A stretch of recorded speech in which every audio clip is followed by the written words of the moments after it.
Shalom, perkenalkan nama saya Gwen Turangan dan saat ini saya rindu membagikan kesaksian tentang tuntunan Tuhan melalui doa-doa. Mari kita berdoa. Bapa di surga, saat ini hamba rindu membagikan kesaksian. Tolong berkati kami dengan Roh Kudus-Mu, biarlah setiap kesaksian hanya untuk kepujian dan kemuliaan bagi nama Tuhan. Terima kasih Bapa, di dalam nama Tuhan Yesus kami sudah berdoa. Amin. Pada tahun sebelumnya, saya bergumul dan berdoa untuk Tuhan boleh dapat menunjukkan di mana dan kemana saya harus pergi untuk melayani Tuhan melalui pekerjaan saya. Dan di saat saya bergumul, saya yakin dan saya berpikir pada waktu itu, ketika saya mengikuti pemikiran saya, mungkin saja saya akan salah dalam memilih pekerjaan pelayanan yang Tuhan mau saya untuk lakukan. Dan saya mendapatkan poin bahwa saya perlu bergumul dan saya perlu tahu kemana Tuhan baiknya akan mengirimkan saya. Dan saya tidak mau menyesal ketika itu menjadi pilihan saya, sehingga akhirnya saya berdoa kepada Tuhan. Poin doa saya pada waktu itu cukup menantang. Dan saya melihat banyak pilihan di depan saya untuk apa yang akan saya dapat kerjakan nantinya. Dan saya pun berdoa dengan sungguh-sungguh.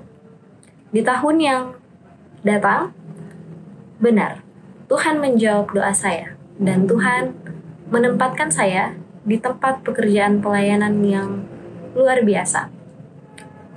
Di awal-awal pekerjaan pelayanan ini, saya dipenuhi dengan roh yang rajin, roh yang suka untuk melayani. Namun, seiring berjalannya waktu, saya menemukan begitu banyak tantangan dan begitu banyak pergumulan ketika saya melayani dalam pekerjaan saya. Dan kemudian saya akhirnya berpikir solusi-solusi dan poin-poin yang tepat yang dapat saya ajukan kepada Tuhan yang mungkin akan membuat saya merasa lebih baik dari solusi-solusi tersebut, karena saya melihat pergumulan di depan saya terlalu berat. Akhirnya, saya menuliskan poin-poin itu, dan kemudian mulai mendoakan poin-poin besar itu satu persatu. Dari hari ke hari, saya mendoakan setiap poin itu. Tapi, pergumulan lainnya adalah, saya tidak melihat tanda-tanda poin-poin doa saya dijawab. Rasanya poin-poin doa itu tidaklah dijawab oleh Tuhan dan rasanya Tuhan tidak mendengarkan doa saya. Tuhan tidak mendengarkan usulan-usulan saya dan saran-saran saya. Namun, menurut saya, usulan-usulan doa itu adalah baik bagi saya. Bahkan mungkin bagi orang-orang di sekitar saya. Akhirnya saya mulai bertanya-tanya dan berhenti untuk berdoa. Saya mulai berhenti berdoa dan saya mulai bertanya, mengapa Tuhan tidak menerima saran saya dan mengapa Tuhan tidak menjawab doa-doa saya? Padahal itu adalah doa-doa yang baik. Dan akhirnya, saya mulai jarang berdoa karena saya berpikir bahwa sepertinya Tuhan tidak memberikan solusi yang tepat bagi pergumulan saya. Dan ketika saya memberikan solusi untuk pergumulan saya, Tuhan tidak mendengarkan saran-saran itu. Bahkan Tuhan tidak menjawab doa-doa itu. Dan seiring berjalannya waktu, saya mulai merasa bahwa ada yang salah. Saya pun gelisah ketika saya tidak berdoa. Dan akhirnya saya mulai berdoa lagi kepada Tuhan. Namun kali ini doa yang berbeda. Doa kali ini tidak mengusulkan saran-saran atau tidak mengusulkan poin-poin di mana saya dapat menahan pergumulan-pergumulan itu. Tetapi doa saya lebih ke berterima tentang Tuhan yang memberikan atau mengizinkan pergumulan itu.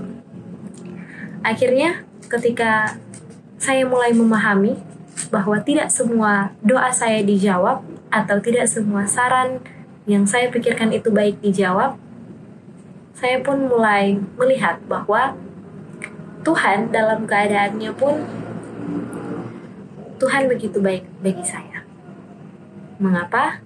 Karena sekalipun doa saya tidak dijawab, Tuhan sebenarnya memiliki sesuatu yang lebih baik bagi saya. Dan saya mulai mempelajari bahwa tidak semua doa itu dijawab sesuai dengan keinginan saya. Seringkali ada doa yang Tuhan jawab dan itu sesuai dengan keinginan dan kemauan saya. Namun, ada doa yang harus saya terima adalah kehendak Tuhan. Ketika Tuhan tidak menjawab sesuai dengan keinginan saya, namun saya perlu percaya bahwa Tuhan menjawab itu sesuai dengan kehendak Tuhan. Dan pelajaran ini menjadi pelajaran luar biasa, bahwa setiap doa yang saya layangkan kepada Tuhan, Tuhan yang lebih mengerti dan Tuhan yang lebih mengetahui kebaikan bagi saya. Saya akhirnya mulai berterima, dan pergumulan-pergumulan yang saya rasakan sekalipun masih dirasakan, itu menjadi kedamaian bagi saya. Dan ayat yang menguatkan saya berada dalam Roma 8 ayat 28. Kita tahu sekarang bahwa Allah turut bekerja dalam segala sesuatu untuk mendatangkan kebaikan bagi mereka yang mengasihi Dia, yaitu bagi mereka yang terpanggil sesuai dengan rencana Allah. Mungkin kita berpikir, mengapa Tuhan tidak menjawab doa saya? Atau mengapa Tuhan tidak mendengarkan doa-doa saya? Dan padahal doa-doa saya itu adalah doa-doa yang baik. Tapi kita perlu melihat lebih baik lagi. Tuhan memiliki rencana yang lebih baik daripada saya, dan Tuhan akan menjawab doa sesuai dengan kehendak Tuhan. Dan itu akan mendatangkan kebaikan bagi siapapun yang mempercayai Dia. Biarlah pelajaran ini dan kesaksian ini boleh menjadi kekuatan bagi kita. Dan mari kita berdoa. Bapa di surga, terima kasih untuk berkat Tuhan di hari ini. Biarlah setiap kesaksian yang kami dengarkan itu boleh menjadi kekuatan bagi kami, boleh menolong kami untuk lebih hari lebih dekat dengan Tuhan. Kami menyebut berkat-Mu, di dalam nama Tuhan Yesus kami sudah berdoa.